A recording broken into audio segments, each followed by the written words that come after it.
কুষ্টিয়ায় আসবো বাবার বাসায় আর রেনুক বাদে ঘুরবো না তা কি কখনো হয়। আসসালামু আলাইকুম, কেমন আছেন সবাই? আশা করি সবাই খুব ভালো আছে। তো আমিও সেজে গুজে বেরোয় পড়ছি মায়ের একটা শাড়ি পরে।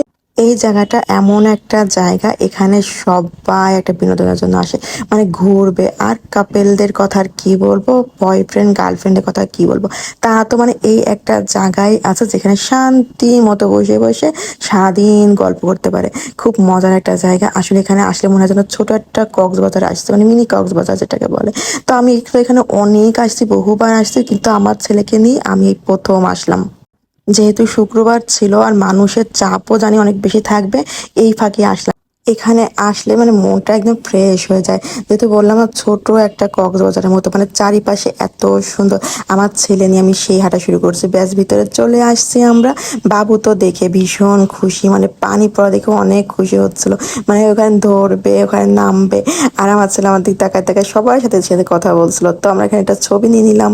আর এই যে আমাদের বুড়িটাও ব্যাস রেডি ছবি তোলার জন্য। আমি মনে হয় প্রায় অনেক বছর পরে আসলাম এখন, মানে 3 বছর পর মনে হয় আমি রেনিবাঁধে আসছি। তো এসে দেখি একদম অন্যরকম। আগে একটু অন্যরকম ছিল, এখন আরো একটু অন্যরকম হয়ে গেছে। দিন দিন বলতে গেলে এখন উন্নতর দিকেই যাচ্ছে আর কি, সবকিছুর একটা উন্নত ভাব চলে আসছে। তো আগে যেটা ছিল অত বেশি মানে জিনিস, খেলনা, বাচ্চাদের খেলা জিনিসটা ছিল না। কিন্তু এখন বাচ্চাদের খেলার জন্য অনেক রকম জিনিস এখানে লাগাইছে। তারপর ভালোই লাগলো বেশ, আশেপাশেটা পরিষ্কার পরিচ্ছন্ন আরো বেশি বাড়ছে। তো এখানে যেহেতু সূর্যোদয়, এটা দেখতে ভীষণ ভালো লাগে। আর এই নৌকা, মানুষ শুধু নৌকায় ঘুরতে আসে, কিন্তু আমি তো আর নৌকায় ঘুরবো না, আর কখনো ঘুরিও নেই। আমার এই জিনিসটা খুব বাজে লাগে, কারণ এই নদীতে অনেক অ্যাক্সিডেন্টও হয়। তো ওই জিনিসগুলো আমি একদম অ্যাভয়েড করি। কারণ আমার মনে হয় ঘোরা ভালো, আনন্দ করা ভালো, কিন্তু অতিরিক্ত এক্সেস কোনো কিছুই করা ভালো না। এই নদীতে এমনও হয়েছে অনেক ট্রলার ডুবে গেছে, মানুষ অনেক মারা গেছে। সেজন্য আমি মানে সবসময় চাই না।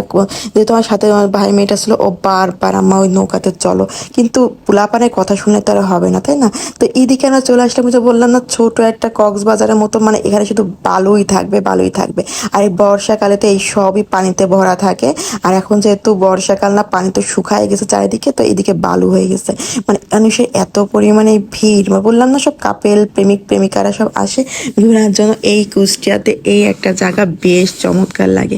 তো এই যে আমরা একটু বালুতে নেমে পড়ছি পোলাপান নিয়ে, আমার ছেলে কিন্তু নামবেই না, মানে সে বালুতে কিছুতেই নামবে না। পরে একটু জোর করে তাকে একটু নামালাম, যে যেহেতু বালু গরম ছিল না, আর ঢাকায় যেহেতু গতকাল বৃষ্টি হয়েছিল, আবহাওয়াটা বেশ ভালো ছিল কুষ্টিয়াতে।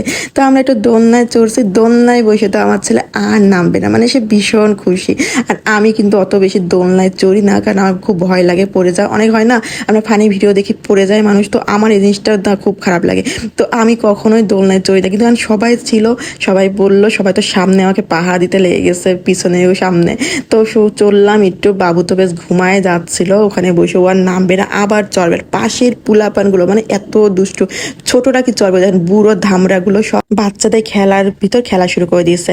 তো এই ছিল আমাদের শুক্রবারে একটু ঘোরাঘুরি পোলাপান নিয়ে। পরে আমরা এখানে গোলগাপ্পে হ্যান ত্যান খেতে চলে আসছি।